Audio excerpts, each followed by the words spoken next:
I'm Leslie, 32, department head at Meridian Marketing. Everything I've achieved has been through hard work and determination. I put myself through college working 2 jobs while juggling classes. My grandfather helped with my first year's tuition, but after that, I was on my own. Student loans covered what my waitressing and retail jobs couldn't. My parents, Robert and Margaret Wilson, have always been, well, let's just say I wasn't their priority. My younger sister Diana was their golden child from day one. While I was working double shifts, Diana was getting the newest clothes, the latest phone, and constant praise for every little achievement. "Leslie, I heard about your promotion." My mother's excited voice caught me off guard when she called.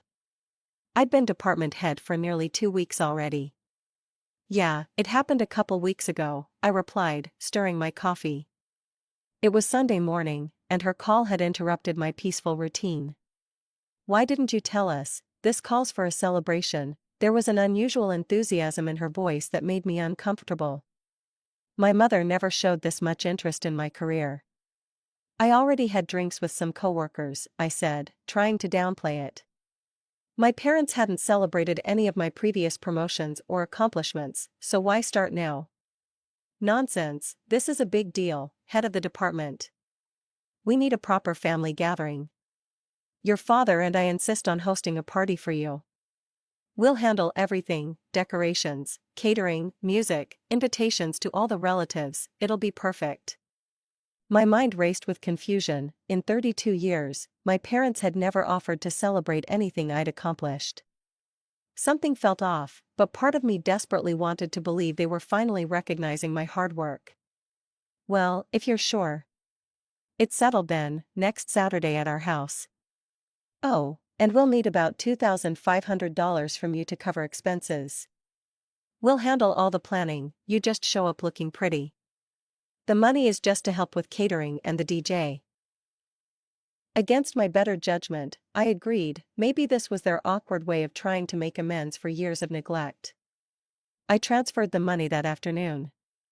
The week flew by, and Saturday arrived before I knew it. I spent hours getting ready, choosing a navy blue cocktail dress that highlighted my figure without being too flashy. I wanted to look professional but still celebrate my achievement. I pulled up to my parents' suburban home at exactly 7 p.m. Cars lined the street. They really had invited the whole family. My heart fluttered with a mix of anticipation and anxiety as I approached the front door. The moment I stepped inside, something felt wrong. The house was beautifully decorated with streamers and balloons, and relatives I hadn't seen in years filled the living room. But no one rushed to congratulate me. Instead, they gave me polite nods and continued their conversations. "Leslie, you made it," my cousin Jen approached with a glass of wine. "You look great." "Thanks, it's weird being the guest of honor at my parents' house," I admitted. Jen's face scrunched in confusion. "Guest of honor?" Before she could respond, my eyes landed on something that made my stomach drop. A massive banner hung across the far wall, gold letters sparkling under the lights. "Congratulations, Diana." In a daze, I walked to the entry table where a stack of invitation cards sat. I picked one up and read, "Please join us in celebrating Diana Wilson's promotion to Senior Account Manager, Saturday 7 p.m. My promotion wasn't mentioned anywhere. "Leslie, you're here." I turned to see my sister Diana gliding toward me in a stunning red dress, my parents following close behind, all smiles. Diana had always looked like our mother, same heart-shaped face and dark curls, while I took after our father's side with straight blonde hair and a more angular face. "What's going on?" I asked, my voice barely steady. "Come join the party," Diana exclaimed, grabbing my arm. I yanked away. "This isn't my party." My parents exchanged glances before my father spoke. "Now, Leslie, don't make a scene. We thought it would be nice to combine celebrations since Diana just got promoted too." "Combined?" I gestured around. "There's nothing about my promotion anywhere. This is Diana's party." My mother sighed. "Don't be dramatic. Does it really matter whose name is on the banner?" "I paid $2,500 for this," I said, my voice rising. "You said this was for my promotion party." Diana rolled her eyes. "God, Leslie, always making everything about you." Mom and Dad went to all this trouble organizing everything. They invited the whole family. Can't you just be happy for me for once instead of being jealous? Jealous? I couldn't believe what I was hearing. They've always done so much for you, Diana continued. The least you could do is share one little celebration with me. I looked at my parents' faces and suddenly everything clicked. This was never about celebrating my achievement. They'd used my money to throw a party for Diana. I should have known better, I should have seen this coming. But somehow, after all these years, I'd still held on to a sliver of hope that maybe, just maybe, they actually cared about my success. Without another word, I turned and walked out the door, leaving behind the sounds of celebration, a party I had paid for but wasn't welcome to enjoy. I drove home in a blur that night, barely registering the streets or traffic lights. By the time I reached my apartment, my shock had transformed into a cold fury that settled deep in my bones. Sitting on my couch in the dark, I couldn't help but remember all the times my family had pushed me aside for Diana. When I was 10, I got straight A's for the first time. My report card hung on the refrigerator for exactly 2 days before Diana's artwork replaced it. When I graduated high school with honors, my parents skipped the ceremony because Diana had a dance recital the same day. When I landed my first corporate job after college, they barely acknowledged it during a family dinner that quickly turned into a celebration of Diana getting her driver's license. Always Diana, never me. I kicked off my heels and poured myself a generous glass of wine. As I sipped, my phone lit up with messages from relatives who'd been at the party. Most were checking if I was okay, having witnessed my abrupt exit. I ignored them all. My mind wandered to 2 months ago when Diana had called me sobbing so hard I could barely understand her. "Diana, calm down, I can't understand what you're saying," I'd told her, genuinely concerned despite our rocky relationship. "Take a deep breath and text me what's going on." 10 minutes later, my phone pinged with a lengthy message that made my stomach drop. "Leslie, I need your help. I've been using my company account access to transfer small amounts to my personal account for the past few months. Nobody noticed because I'm careful. But last week I took $5,000 and spent it all. There's an audit tomorrow and they'll find out. I need to replace it as soon as possible or I'm screwed. I swear I'll pay you back next month. Please, I'm desperate."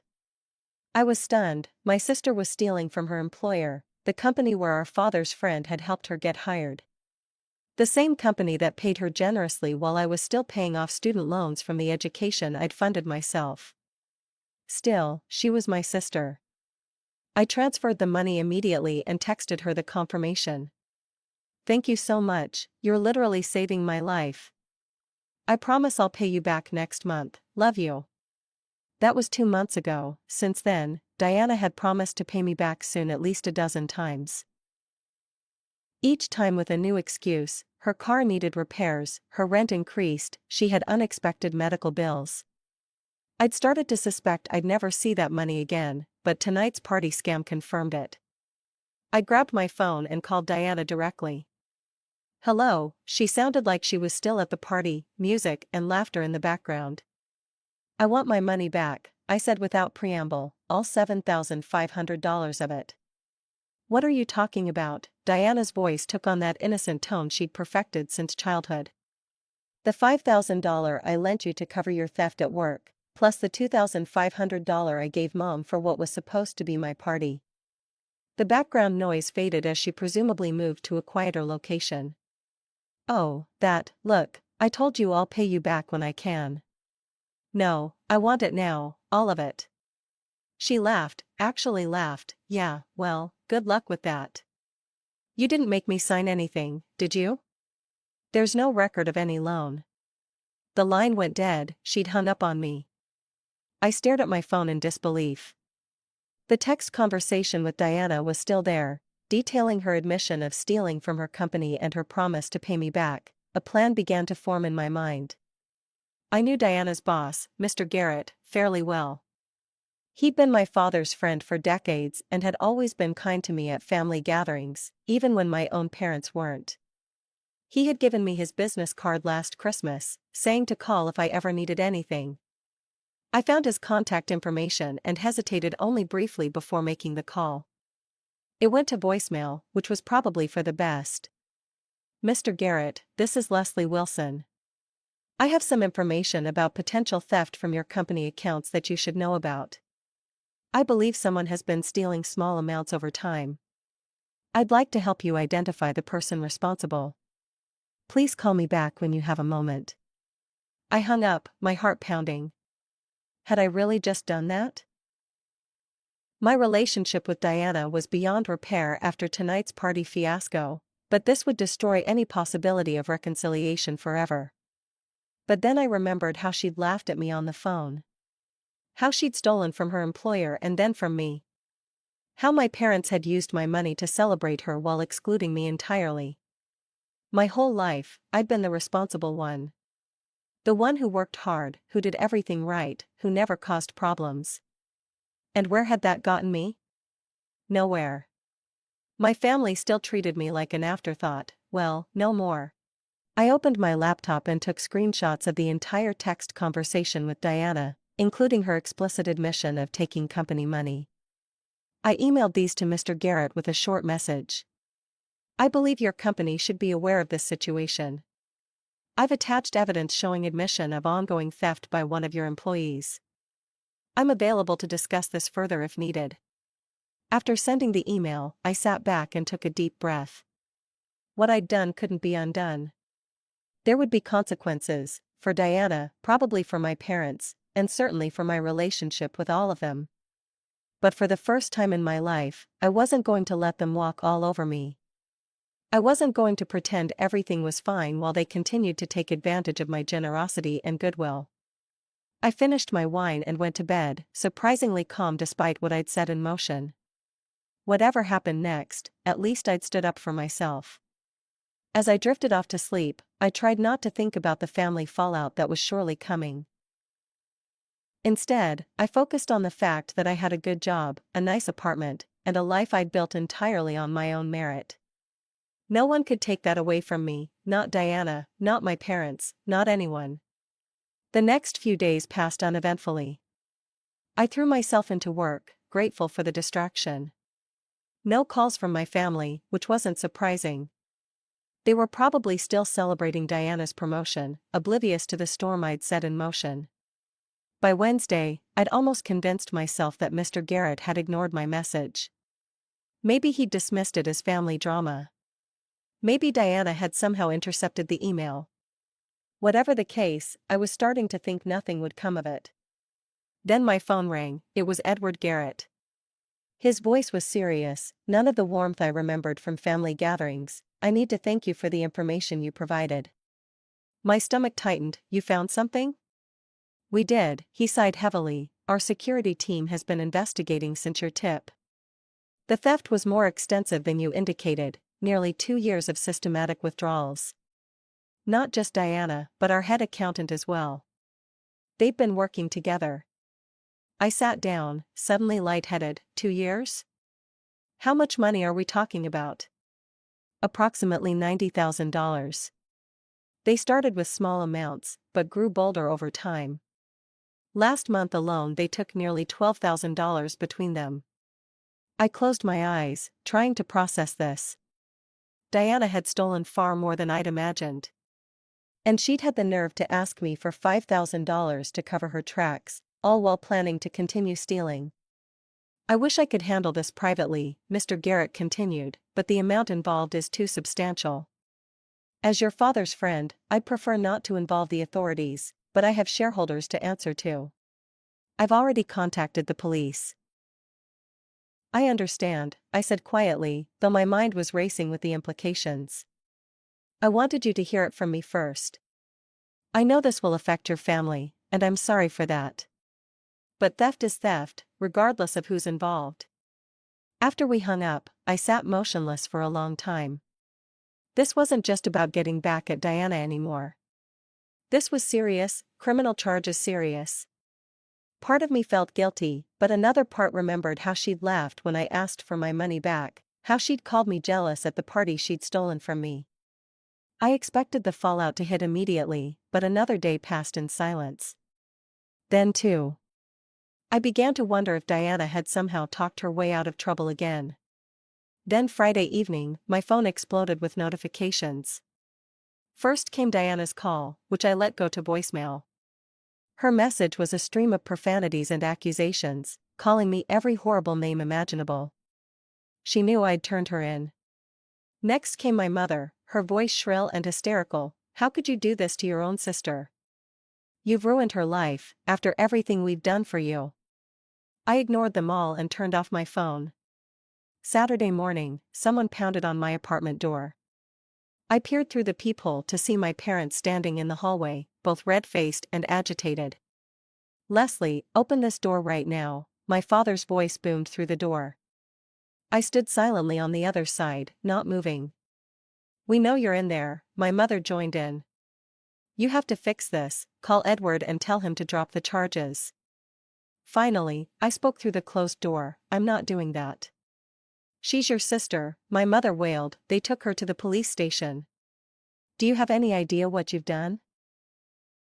"I know exactly what I've done," I replied calmly. "I exposed a thief. Diana stole $90,000, Mom. That's not a mistake or a misunderstanding. She made some poor choices, but she doesn't deserve this," my father argued.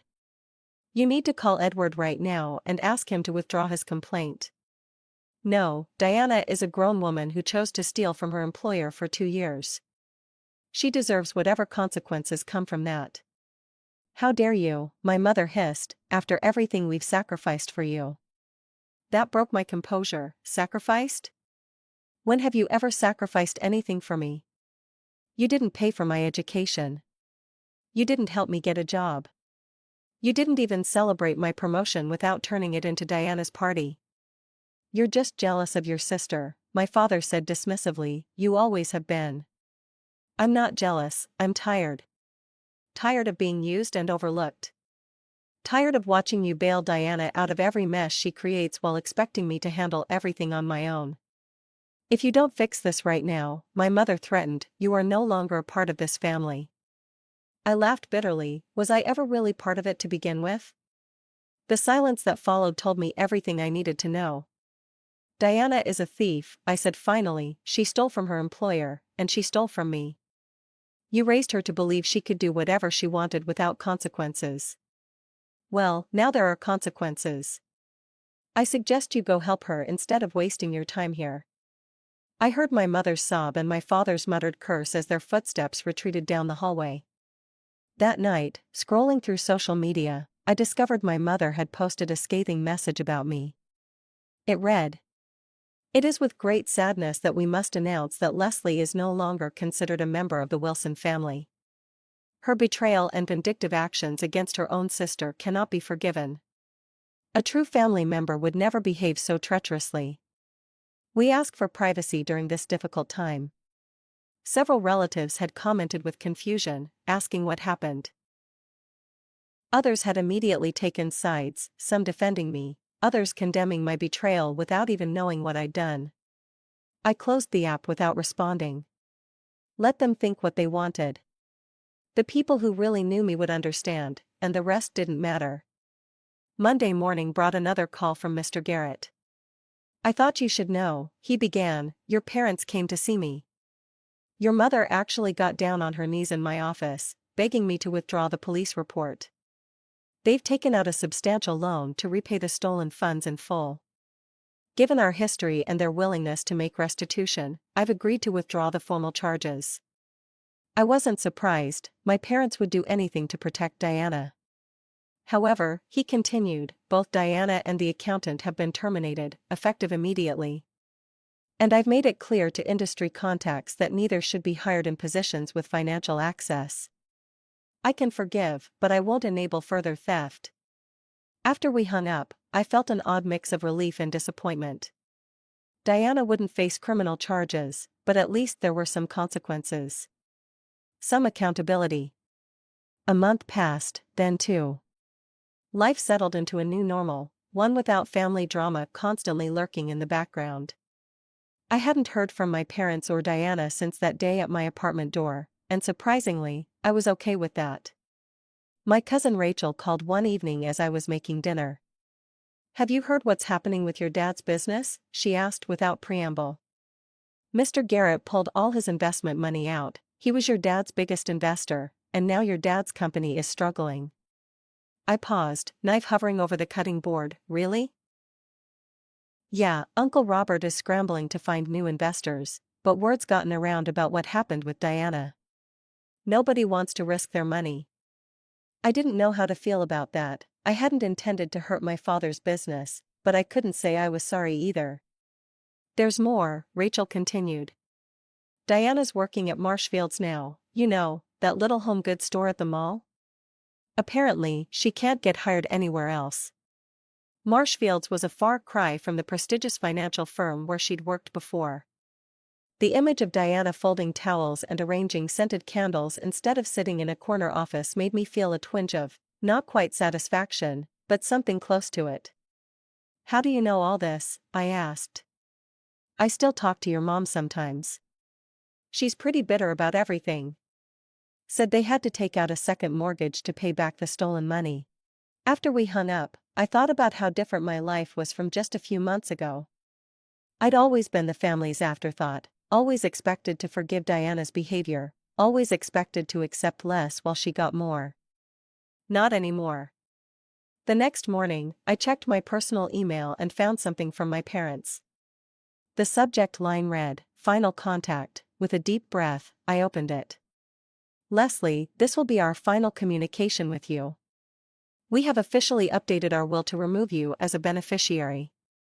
Diana will inherit everything, as she is the only daughter who has shown true family loyalty. Your betrayal has cost this family dearly, both emotionally and financially. We hope your revenge was worth it, Robert and Margaret Wilson." I deleted the email without responding. They still didn't get it. This wasn't about revenge or inheritance. It was about accountability and self-respect. Two things my parents had never taught Diana. For months, I'd been trying to understand why they'd used my money for Diana's party. My parents weren't poor, my father's business had been successful before all this happened. They could easily have afforded to throw Diana a party without deceiving me. And then it hit me, the party manipulation hadn't been about money at all. It had been Diana's idea from the start. She'd orchestrated the whole thing just to remind me of my place in the family hierarchy, below her, always below her. I could almost hear the conversation, Diana learning about my promotion, feeling threatened, convincing our mother to call me with the party offer, knowing I'd be hurt and humiliated when I discovered the truth. It was cruel and calculated, exactly like taking my $5,000 with no intention of paying it back. But Diana's plan had backfired spectacularly. Instead of accepting my place as the family doormat, I'd finally stood up for myself. And now she was the one facing consequences. 2 weeks later, my boss called me into her office. "Leslie, how would you feel about a transfer to our Seattle office? They need someone with your expertise, and it comes with a raise." Seattle was over 1,000 miles away from my hometown. Away from the whispers, the family drama, the constant reminders of what had happened. "I'll take it," I said without hesitation. Within a month, I had packed up my apartment and moved to Seattle. The company provided temporary housing while I looked for a permanent place. My new position came with more responsibility and better pay, enough that I could start saving for a down payment on my own home. My first day at the new office, my boss introduced me to the team. "Everyone, this is Leslie Wilson from our Chicago branch. She comes highly recommended and will be taking over as our department head." I smiled, feeling a sense of pride in what I'd accomplished. This was the fresh start I needed. That night, sitting in my new apartment with boxes still unpacked around me, I reflected on everything that had happened. The stolen party, the exposed theft, the family fallout, it all seemed so distant now, like something that had happened to someone else. I couldn't help wondering if Diana ever thought about the promotion party she'd stolen from me. Did she remember it when she was stocking shelves at Marshfields? Did she connect those dots and realize that her own actions had led her here? Probably not. Diana had never been one for self-reflection or taking responsibility. She'd been taught her entire life that she was special, that rules didn't apply to her, that someone would always bail her out. But not this time. My phone buzzed with a text from my new coworker, inviting me to dinner with some of the team. I texted back a quick yes, see you at 7, and smiled. These people knew nothing about my past, my family drama, or the mess I'd left behind. To them, I was just Leslie, competent, professional, friendly. It was liberating. As I got ready for dinner, I realized I didn't feel guilty about what had happened to my family. My father's business troubles, my mother's bitterness, Diana's retail job, these were all consequences of their own actions and choices, not mine. I had simply stopped enabling them. The family I was born into might have rejected me, but I was building a new life with people who respected me. My coworkers, my friends, people who valued me for who I was rather than how I could serve someone else's interests.